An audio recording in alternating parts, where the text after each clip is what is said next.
दोस्तों, दुनिया में अब तक अनेकों युद्ध हुए हैं जिनमें विनाशकारी हथियारों का प्रयोग हुआ था।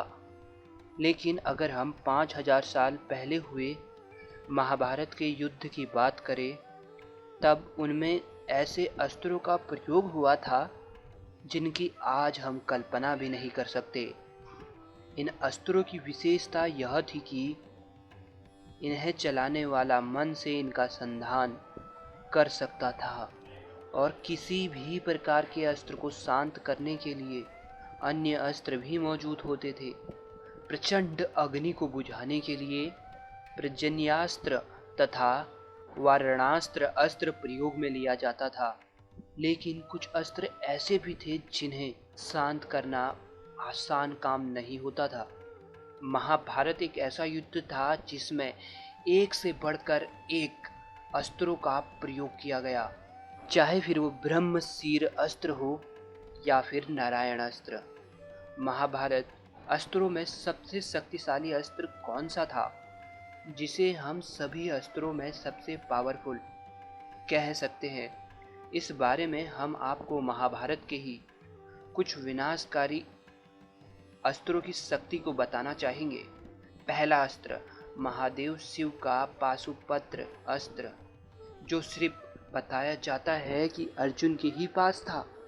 इस अस्त्र के बारे में बताया गया है कि इसमें संपूर्ण सृष्टि को नष्ट करने की शक्ति विद्यमान थी और महादेव के अनुसार इसे किसी बलवान योद्धा पर ही चलाना चाहिए। अगर इस अस्त्र को किसी सामान्य योद्धा पर चला दिया गया, तब यह अस्त्र पूरी तरह सृष्टि को भी खत्म कर सकता है। यदि महाभारत में पशुपतास्त्र अस्त्र का प्रयोग किया जाए तो युद्ध लंबे समय तक नहीं चल पाता और पहले ही खत्म हो जाता। दोस्तों, नारायण अस्त्र। महाभारत में नारायण अस्त्र सबसे विचित्र एवं प्रलयंकारी अस्त्रों में से एक है। इस अस्त्र की विशेषता यह थी कि इस अस्त्र का प्रयोग केवल और केवल एक व्यक्ति एक ही बार कर सकता था। अगर दूसरी बार इस अस्त्र का प्रयोग किया जाए तो यह अस्त्र चलाने वाले को ही नष्ट कर देता था। इस अस्त्र को शांत करने वाला कोई दूसरा अस्त्र बना ही नहीं था। अगर शत्रु सेना इस अस्त्र का सामना करती, तब यह अस्त्र और भी अधिक उग्र हो जाता। अगर कोई अपने मन से भी इस अस्त्र का विरोध करता, तब भी यह अस्त्र और भी अधिक उग्र हो जाता। इसलिए इस अस्त्र को शांत करने का उपाय सिर्फ और सिर्फ एक ही था। इसके लिए शत्रु सेना को हथियार डालकर अपने मन से भी शांत होना पड़ता, तब ही कहीं यह अस्त्र शांत हो सकता था। महाभारत में एक बार पांडव सेना पर इस अस्त्र का प्रयोग किया गया था, जिसे शांत करने का उपाय भगवान श्री कृष्ण ने सबको बता दिया था। लेकिन भीम इस अस्त्र पर लगातार अनेकों प्रहार करने लगे। यह देखकर श्री कृष्ण ने भीम को शांत किया और उन्हें अपने नारायण अस्त्र के प्रकोप से बचा लिया। दोस्तों, ब्रह्मशीर अस्त्र। महाभारत में ब्रह्मशीर अस्त्र को काफ़ी ज़्यादा विनाशकारी बताया गया है। यह अस्त्र सिर्फ और सिर्फ 4 लोगों के पास था, भीष्म, द्रोण, अर्जुन और अश्वत्थामा। क्योंकि इस अस्त्र को धारण करने की शक्ति बहुत ही कम लोगों में होती है। अश्वत्थामा इसे चला तो जरूर सकता था, पर इसे वापस नहीं ले सकता था।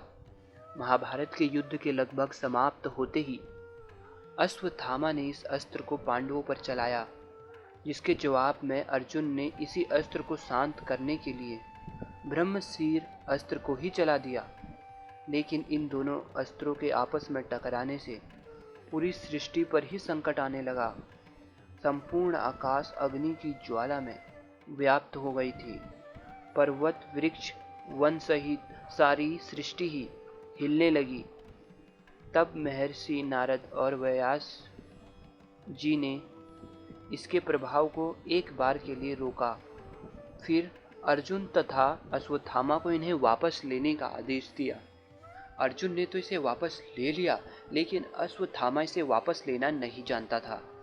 अश्वत्थामा ने इसे वापस न लेते हुए उत्तरा के गर्भ में इसे छोड़ दिया। उत्तरा के गर्भ की रक्षा करने के लिए भगवान श्री कृष्ण ने सुदर्शन चक्र का संधान किया।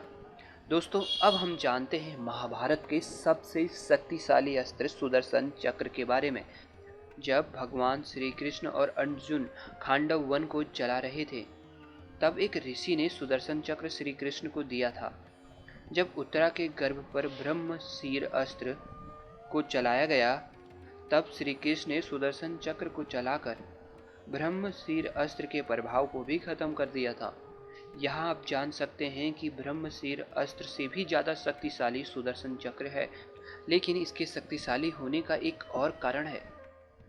अश्वत्थामा के पास ब्रह्मशीर अस्त्र था, लेकिन एक बार अश्वत्थामा भगवान श्री कृष्ण के पास जाकर उनसे सुदर्शन चक्र मांगता है और बदले में ब्रह्मशीर अस्त्र देने की बात करता है।